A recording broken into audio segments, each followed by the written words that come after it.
Bonjour, bienvenue sur MB1, l'émission Le Divan des Confessions. Et aujourd'hui, on reçoit Stéphanie Eboué.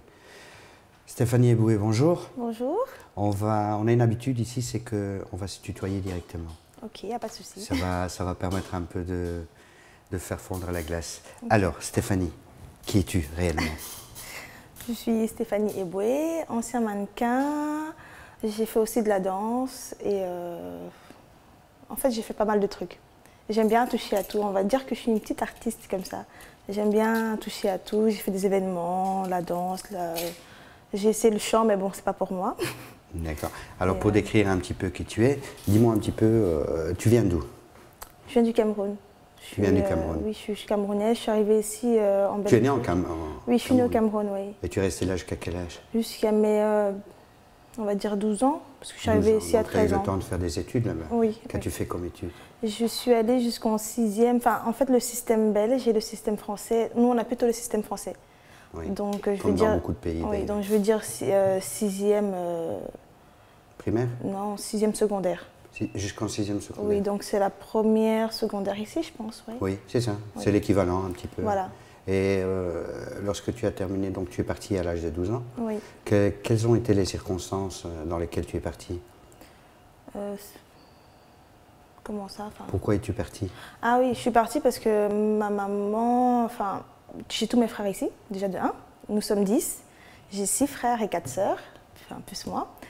Et je suis partie parce que tous mes frères étaient ici et ils voulaient que je vienne ici. Et comme mon papa était déjà un peu plus âgé, ma maman aussi, et, elle s'est dit, bon écoute, je préfère que tu ailles continuer tes études là-bas qu'ici en fait. C'était difficile pour moi parce que moi là-bas, je ne voulais pas venir en Europe. C'était un truc, non, c'était pas concevable, je ne voulais pas. Mais ma mère m'a forcée et je l'ai quand même voulu parce que jusqu'aujourd'hui, on en reparle toujours. Et je lui dis, tu m'as forcée pour venir ici. Et après, elle me dit, mais t'es bien ici. Je fais oui, maintenant oui.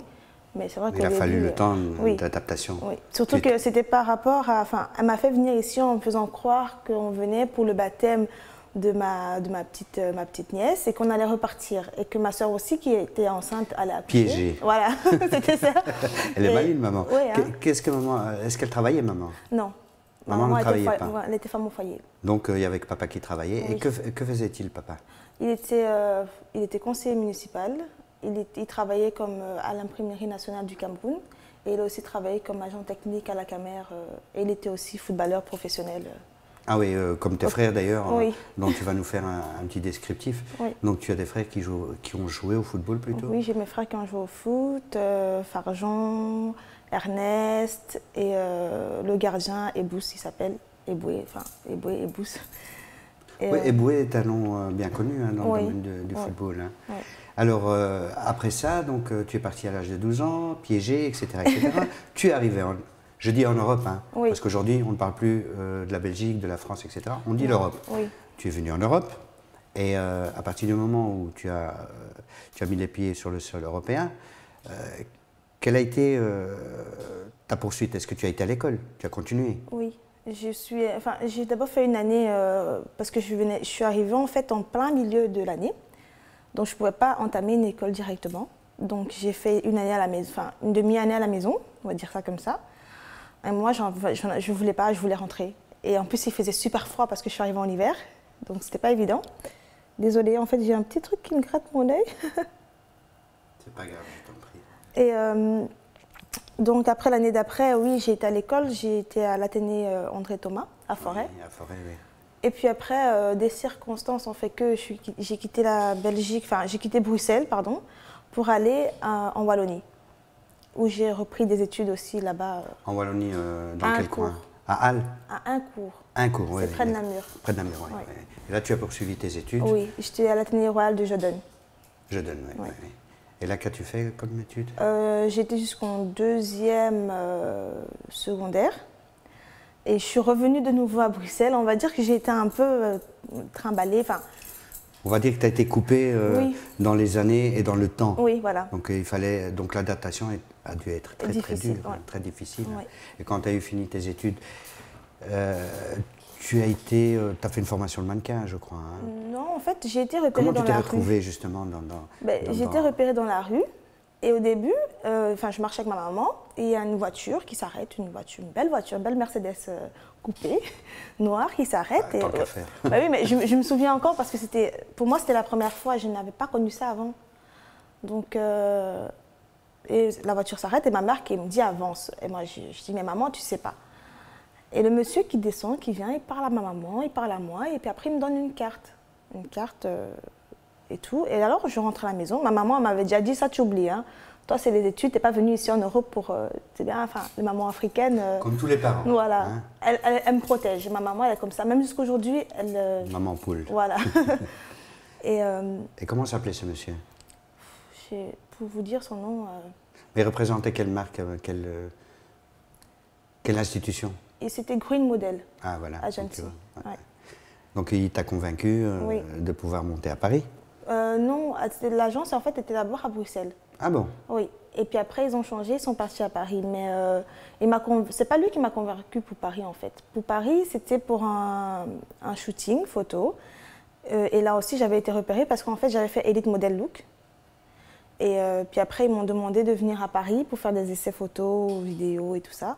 Et là, ils étaient séduits et j'ai trouvé une styliste là-bas qui était séduite par ma morphologie parce qu'avant, j'étais très, très, très mince et très, très grande.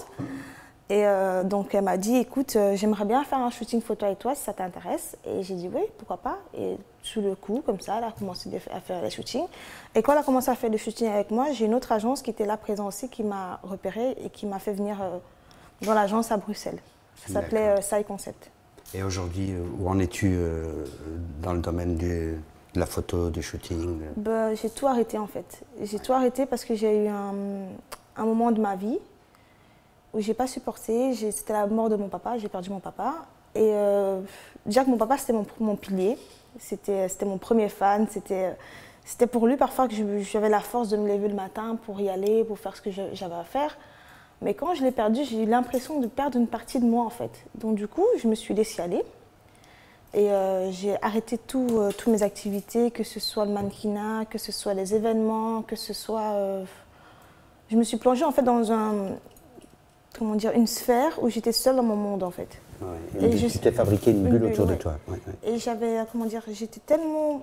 Je savais que j'étais en train de me détruire, mais sortie de là, c'était assez difficile parce que... C'était un mauvais passage de ta vie, on va dire.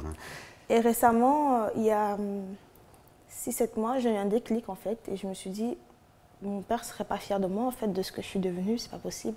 Il ne m'a pas laissé comme ça. Donc à un moment donné, ma fille... On se ressaisit. Oui, tu te bouges et tu fais honneur à ton père. Quoi, Alors aujourd'hui? Oui, aujourd'hui. Aujourd'hui, tu es ici dans le studio MB1 et tu viens nous amener plein d'ambitions. Oui. Alors tu vas nous parler un petit peu de ton nouveau chemin que tu viens de prendre et qu'as-tu l'intention de faire réellement? Là, en fait, comme je vous ai dit, je me relance, je me réoriente dans la mode, parce qu'à la base, comme j'ai commencé comme mannequin, j'étais déjà passionnée de mode. Je me suis dit, si c'est pas être styliste, c'est autre chose. C'était ça. Ou alors, mais je voulais rester dans ce monde, parce que c'est mon monde, c'est moi en fait. C'est celui qui te convient le mieux. Oui, le mieux. Donc là, je me suis dit, bon, je vais lancer mon blog mode, Style by Steph, c'est le nom de mon blog, où je vais pas que parler de la mode en fait, je vais parler de la mode, je vais parler de la beauté, parce que nous les femmes africaines, on cherche, il y a trop de produits, j'ai remarqué qu'il y a trop de produits qu'on vend à la télé et tout ça, et quand on voit une publicité, on se dirige vraiment vers ce produit. Mais on a un particulier, c'est que nous les femmes africaines, on a une peau assez difficile. Donc c'est pour ça que je parle aussi de beauté, de bien-être et de cosmétiques, de la mode, des vêtements et tout ça, dans mon blog. Dans ton blog, oui. Ouais. Et il servira à guider, on va dire, certaines femmes. Mais dans le milieu, tu es déjà quand même bien connue, donc oui. Pour toi, ça va être très facile de lancer. Et à part ça, ta véritable nature, aider les gens, leur montrer, etc., faire un blog et tout, oui. Mais au fin fond de toi-même, quels sont tes rêves? Mes rêves? Oui. J'en ai tellement. Déjà, mon plus gros rêve, c'est d'aller construire une école en Afrique, dans le village de mon papa. parce que c'était un truc qui lui tenait à cœur et c'est aussi un truc qui me tient à cœur. Ça, c'est mon plus grand rêve. Je me dis, si demain ou après-demain, enfin, j'ai des fonds, j'ai des sous, c'est la première chose que j'aimerais faire. Ouais, un rêve noble, Oui. comme on dit chez nous. Ça, c'est super d'entendre des choses pareilles. Peux-tu nous présenter un petit peu une marchandise ou ce que tu vas présenter bientôt sur tes blogs? Ben, là, j'ai une paire de lunettes.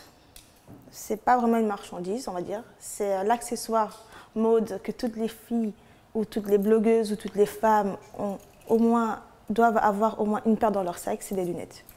Parce qu'on n'a pas la chance d'avoir le soleil en Belgique tout le temps. C'est ce que j'allais dire. Donc, quand on a le soleil, on profite. Et nous, femmes, on aime bien aussi se faire plaisir, se faire belle. Et ça, c'est l'accessoire du moment.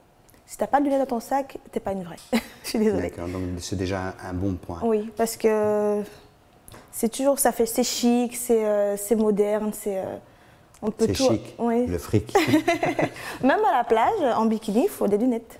Oui, bien sûr. De toute façon, on dit toujours, pour protéger ses yeux, etc., il faut avoir une bonne paire de lunettes. Ouais. Et moi, je conseille toujours, il y a deux particularités de lunettes, hein, ça c'est sûr. Par exemple, cette paire-ci, c'est des Ray-Ban, mais c'est les miennes, hein, déjà. Mais vu que moi, j'ai des problèmes des yeux, elles ont une particularité, ça veut dire qu'elles sont optiques, en fait. Ah oui, d'accord. Oui. D'accord. Donc, elles font pour lunettes de soleil, mais c'est aussi pour... Pour aider à la lecture, oui, etc., etc. Voilà. Ok, ça va. Donc, et celles-là, elles sont normales. Hein, écoute, c'est pour Madame Tout-le-Monde. Oui, voilà. Ok, super. Et en plus, on peut avoir des très très belles paires de lunettes dans des magasins à bon prix. On n'a pas forcément besoin de se ruiner pour des Ray-Ban. Il y a on peut les avoir pas très chers, mais ça dépend où. Mais ça, j'en parlerai dans mon blog. Les bons plans. Oui, laissons les bonnes oui. informations, etc. Les bons plans. Mis à part les lunettes, il y aura, je suppose, du maquillage. Oui, il y a du maquillage. Tu te lances aussi dans le stylisme, Oui. puisque tu vas créer ta propre chaîne de vêtements, Oui. de robes, etc. Explique-nous un petit peu. Donc, je vais lancer ma propre ligne de vêtements, mais ça, je vais encore attendre un tout petit peu. Mais il y aura le stylisme dans le sens que j'ai mon styliste qui crée mes tenues, qui va créer mes vêtements et que j'en parlerai dans mon blog. Donc toutes les tenues, je ne veux pas porter les marques, je ne veux pas que les marques m'abordent pour le moment. Je veux travailler avec ce styliste-là. Et si une personne est intéressée par le modèle que je ferai, c'est mon modèle, ce sont mes dessins, mais c'est lui qui les reproduit, donc on est associés, on va dire. Et le styliste, voilà, oui. Il va travailler pour toi? Oui. Ok, super. Ah ben, merci. Et pour tous ceux qui ne le connaissent pas encore, oui. Il s'appelle Gabi. Il travaille très bien. Je suis contente de ce qu'il fait. Il est très styliste. Oui, c'est ça. Mais je suis contente de ce qu'il fait. Franchement. Il est français? Non, il est belge? Il est français, mais d'origine africaine. Ah oui, d'accord, français ouais. D'origine africaine. Oui. C'est super. Et j'ai rien à dire. D'accord. Ok. Mais tout ça, on en reparlera dans notre prochaine émission, oui. Quand on aura les modèles, quand on aura un petit peu plus de quantité. Okay. Et voilà. Ben, je te remercie, Stéphanie. Il n'y a pas de quoi. À bientôt. À bientôt.